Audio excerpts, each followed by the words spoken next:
Well, welcome back everyone, Finlay here again. Today we're going to run through how we plunge cut each of these tread pockets to the right depth, 1/3 the thickness of the string material, 35mm string in this case, so we're going to be going in 12mm approximately in depth just to create a nice clean pocket in each of the tread locations to assemble our stairs. I'm obviously not going to cut it with the string inclined like this so you can see it. So just bear with me for a minute. I'll remove the stands, I'll lie the string down and clamp it up. And then I'll be back just to go through how we set up the saw for that plunge cut, and we'll run through the process and actually complete those cuts in the pockets so you've got an idea of where to go at this point.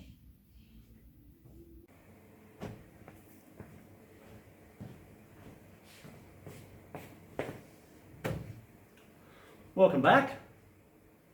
We'll run through the plunge cutting procedure for the pockets. As we know, we want to make the pocket depth 1/3 the thickness of the string material. In this case, we're dealing with 35mm.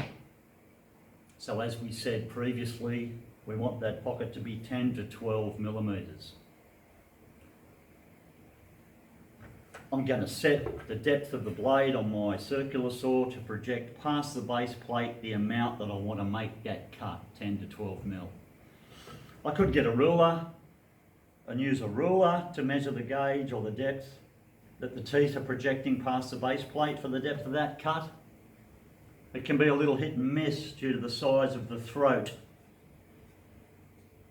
and the ruler being a little bit too far away from the teeth. So I've simply marked on a piece of scrap a 10mm gauge line, or 12mm, thereabouts.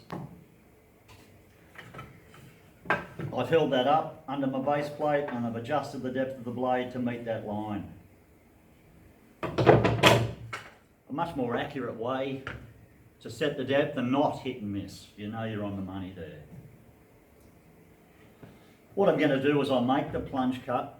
I'm going to use the front leading edge, if you like, of the base plate as a pivot when I make the cuts to allow my blade to enter the pocket to make my wafer cuts to fit my tread. I'm going to stay 4 to 5mm away from the guidelines in each case. I'll complete those cuts and then I'll move to the next pocket and do the same thing again.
That's terrific.